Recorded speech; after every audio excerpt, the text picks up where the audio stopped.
గుండెపోటుతో మృతి చెందిన ఆర్మీ జవాన్ డెడ్ బాడీకి కన్నతల్లి తలకొరివి పెట్టిన విషాద ఘటన మహబూబాబాద్ జిల్లాలో కలిచివేసింది. డోర్నకల్కు చెందిన సతీష్ ఆర్మీలో జాయిన్ అయి వెస్ట్ బెంగాల్ క్యాంప్లో డ్యూటీ నిర్వహిస్తున్నాడు. విధుల్లో ఉండగానే సతీష్ స్ట్రోక్తో మృతి చెందాడు. జవాన్ సతీష్ డెడ్ బాడీని ఆర్మీ అధికారులు స్వస్థలానికి తరలించారు. స్థానిక ప్రజాప్రతినిధులు ఊరేగింపుగా తీసుకెళ్లి అంత్యక్రియలు జరిపారు.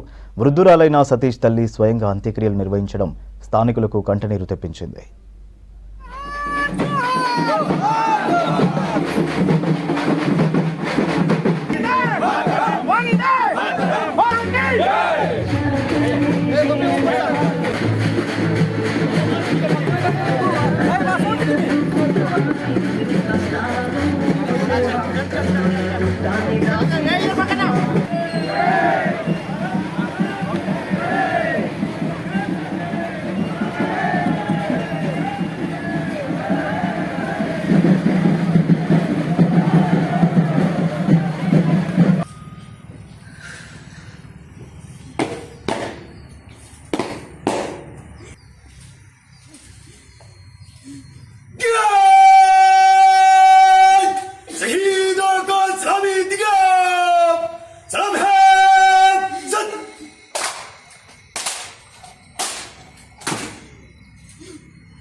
నాకెవరు లేరు, నా కొడుకు తప్పమ్మా.